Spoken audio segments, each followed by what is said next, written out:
जादुई फूल बेचने वाला भूत। रामनगर नाम का एक गांव था। उस गांव से दूर एक सुनसान जगह थी जहां पर एक डरावना भूत रहता था। उस भूत ने अपने घर में तरह तरह के रंग बिरंगे फूल उगा रखे थे, जिन्हें वो टोकरे में भरकर आम आदमी के रूप में बेचने के लिए ले जाया करता था।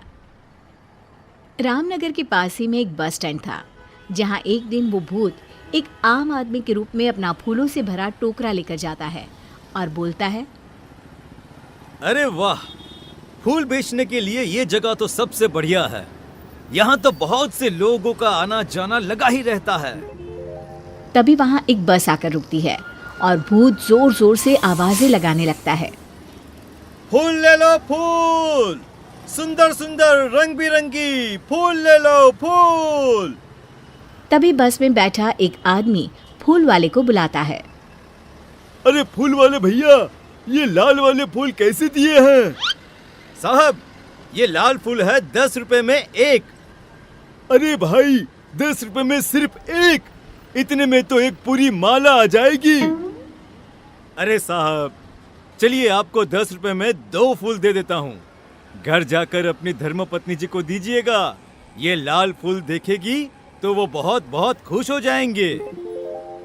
बस में बैठे कुछ और लोग भी उससे फूल खरीद लेते हैं और बस वहां से चली जाती है।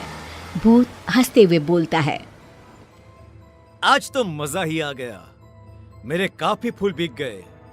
अरे इन सब लोगों को क्या पता कि मेरे इन फूलों की खुशबू जो भी सुंदर औरत लेगी वो मेरे वश में हो जाएगी, और इन फूलों का असर सिर्फ सुंदर औरतों पर ही होगा, और वो सब छोड़ छाड़ कर मेरे पास भागी चली आएंगी। ऐसा बोलकर भूत जोर जोर से हंसने लगता है और अपने घर चला जाता है। फिर बस वाला आदमी अपने घर पहुंचकर अपनी पत्नी को बुलाता है और मुस्कुराते हुए उससे कहता है, ओ मेरी प्यारी शीला, अरे जरा देख तो, आज मैं तुम्हारे लिए क्या लाया हूँ। अजी क्या बात है, आज तो आप बहुत खुश नजर आ रहे हो। मैं अपनी लाल परी के लिए लाल गुलाब लाया हूँ। अजी आप भी ना कैसी बातें करते हैं। ये गुलाब तो सच में बहुत सुंदर है, इसकी खुशबू से तो पूरा कमरा ही महक उठा। ये कहकर शीला फूल अपने बालों में लगा लेती है। फिर रात को वे दोनों अपने कमरे में सो जाते हैं। आधी रात होते ही शीला अपने घर से निकलकर भूत के पास पहुंच जाती है। अरे वाह, मेरे फूलों की खुशबू आखिर तुझे मेरे पास ले ही आई। फिर भूत शीला को एक कमरे में बंद कर देता है। तभी 2 और सुंदर औरतें वहां आती हैं। वे औरतें भी उस भूत के वश में होती है। भूत उन्हें भी ले जाकर शीला के साथ कमरे में बंद कर देता है।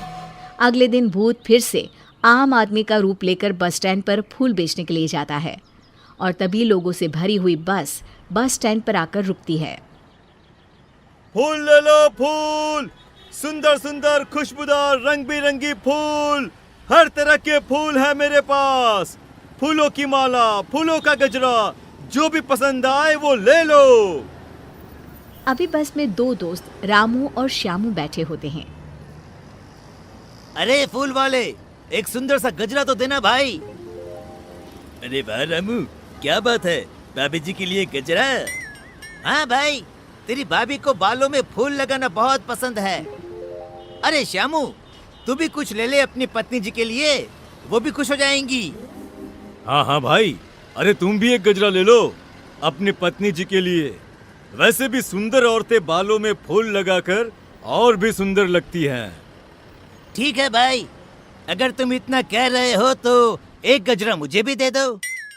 उसके बाद वे दोनों गजरा लेकर वहां से चले जाते हैं और घर जाकर अपनी अपनी पत्नियों को गजरा दे देते हैं। श्यामू अपनी पत्नी लीला से कहता है, सही कहा था उस फूल वाले ने, सुंदर औरतें बालों में फूल लगाकर और भी सुंदर दिखती हैं। जी आप भी ना कैसी बातें करते हैं। चलिए अब सो जाइए, काफी रात हो गई है। फिर वे दोनों सो जाते हैं। आधी रात होते ही लीला उठती है और अपने कमरे से निकलकर भूत के पास चल पड़ती है।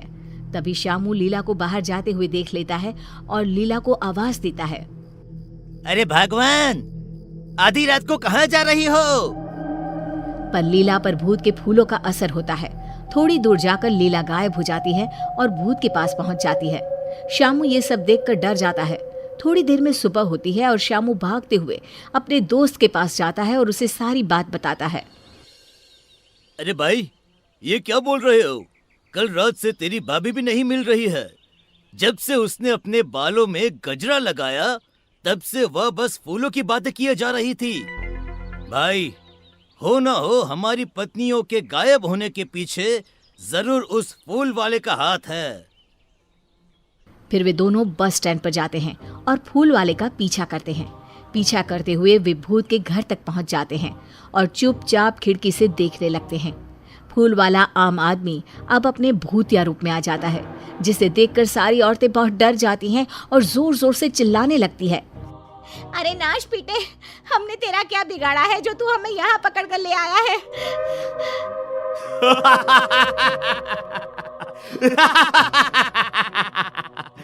तुम सुंदर औरतों के खून से ही तो मेरे इन सुंदर सुंदर फूलों को शक्ति मिलती है। जितनी ज्यादा फूलों को शक्ति मिलेगी मैं उतना ही ताकतवर बनूंगा और फिर पूरे गांव पर सिर्फ मेरा ही राज होगा। आज आधी रात को ही मैं एक एक करके तुम सारी सुंदरियों का खून अपने फूलों में डालूंगा। रामू और श्यामू ये सब खिड़की से देख और सुन रहे होते हैं।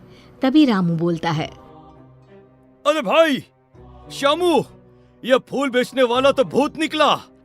अब हमें इन सभी औरतों को भूत के चुंगल से निकालने के लिए कुछ न कुछ करना ही होगा। हाँ भाई, हमारी पत्नी भी तो हमारे लिए कितना कुछ करती है। आज हमारी बारी है इनके लिए कुछ करने की। ये कहकर दोनों गांव चले जाते हैं और गांव के सरपंच को सारी बात बताते हैं। तभी कुछ और लोग भी वहां आ जाते हैं। उनमें से एक आदमी सरपंच से कहता है। सरपंच जी, मेरी बीवी भी 2 दिनों से गायब है। कहीं वो भी उस भूत के पास तो नहीं चली गई? तभी रामू सरपंच से कहता है। सरपंच जी, मेरे पास एक आइडिया है। क्यों न मैं और श्यामू औरत के रूप में किसी तरह उस भूत के पास चले जाए और मौका मिलते ही उसके बगीचे से फूलों को तोड़ दे। अपनी पत्नियों को बचाने के लिए तुम सब उस शैतान भूत से भी लड़ने को तैयार हो। ये देखकर मुझे बहुत खुशी हो रही है। अरे भाई रात होने वाली है। भूत उन सब औरतों को कुछ करे उससे पहले हमें वहां पहुंचना होगा। ये कहकर सभी वहां से चले जाते हैं। रामू और श्यामू साड़ी पहनकर भूत के पास जाते हैं। अरे वाह, आज तो मजा ही आ गया। तुम दोनों कितनी सुंदर हो कि सबसे पहले मैं तुम दोनों का ही खून अपने फूलों में डालूंगा। भूत ये कहकर जोर जोर से हंसने लगता है। अरे मर गया रे नास पिटा, अरे सबसे पहले हमें ही मार डालेगा। रामू मौका देखकर सरपंच और गांव के बाकी लोगों को भूत के फूलों के बगीचे में ले जाता है और सभी मिलकर फूलों को तोड़ देते हैं। जैसे ही फूल टूटते हैं भूत जलने लगता है और जोर जोर से चिल्लाने लगता है। तुम दोनों ने मेरे साथ धोखा किया है, मैं तुम दोनों को नहीं छोड़ूंगा। आखिर भूत राख में बदल जाता है। सभी औरतें भूत के चंगुल से निकलकर बहुत खुश होती हैं और सब अपने गांव